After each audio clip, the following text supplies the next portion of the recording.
Sa ikaapat na pagkakataon na mag-host ng Pilipinas ng Bimpiaga Friendship Games, formal nang binuksan ngayong araw ang nasabing palaro sa Puerto Princesa, Palawan.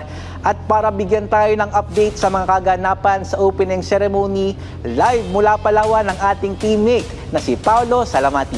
Paulo?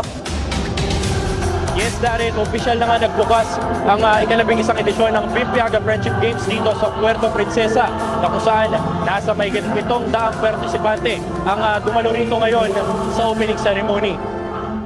Kahapon, nagkaroon ng ribbon cutting ceremony sa Ramon V. Mitra Sports Complex na pinangunahan ni na Philippine Sports Commission o PSC Chairman Richard Bachman kasama si Puerto Princesa Mayor Lucilo Bayron upang formal na buksan sa ating mga delegates ang Sports Expo na kung tawagin, na kung saan makikita rito ang 40 mga exhibitors booth, photo exhibit area, food exhibit at marami pang iba.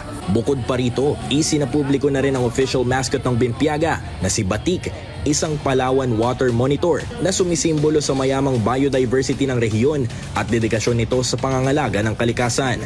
Pagkatapos nito, kinilala rin ang lahat ng mga bansang kalahok sa nasabing kompetisyon sa naganap na welcome dinner sa Princesa Garden Island Resort, na kung saan nagbigay ng kaunting talumpati ang mga opisyales ng palaro.